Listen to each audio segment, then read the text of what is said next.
capital, one of the things that's constantly on my mind and must be on yours is the way in which the industry sort of bumps up against problems.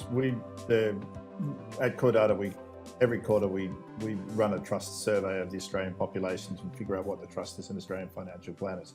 It was very low at the point of the Royal Commission. It was down to 2 out of 10. It's now at 6.1 out of 10, which is the same as an accountant and the same as a lawyer, and it bumps around in that range group when it's done really well.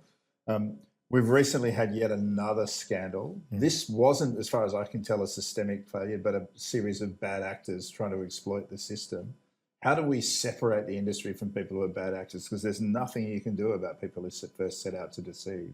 Well, I don't know that I agree with you that it wasn't a systemic failure, Andrew. I think the system failed consumers really badly.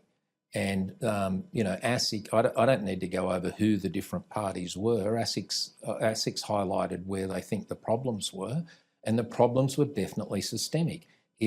People were either turning a blind eye or were asleep at the wheel at a number of critical levels. They were one of those two things, either turning a blind eye or actively involved in in certain cases. Certainly the marketers, some of those advisors themselves are definitely playing an active role. The people running those funds definitely playing an active role. I mean, in certain cases, it looks like they were just willy-nilly stealing money out of the damn things. But look at all the people and all of the consumer protections that were around that space that were supposed to look out for these things. Whether that was research houses, whether it was trustees, the superannuation platforms, the AFSLs, everybody missed it? I mean, that's a systemic failing if everybody did miss it. I think that's a really interesting point. So I would have to tend to agree with you when you put it that way, because there was 4, as far as I can tell, gateways that they had to pass through, and they seemed to pass through all of those. But it was bad actors kind of misrepresenting data all the way through. But it is on the watch of the people who are supposed to be regulating, who clearly didn't regulate it, which is a very interesting outcome. That's never going to go away for the industry. There's always going to be inside an industry like financial services some sort of issue which goes on.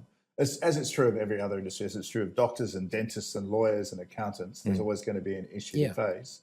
Do you think we're enough on the front foot in talking about that? Look, the last thing, I don't think we're enough on the front foot of talking about the systemic failings that have allowed it to occur. I think what I've seen, though, is a lot of knee-jerk reaction of people saying we need new legislation and we need more legislation. Govern me harder, Daddy. I don't think we need any further legislation. We just need people to be held to account for what their responsibilities are in that space. And who should be doing that? Who should be holding them to account? Well, it's, the government and their instrumentalities. So you've got the regulators there in ASIC and APRA should definitely be holding them to account. And this, from ASIC's perspective, maybe it comes back to the funding model. Do they need more funding? I don't know.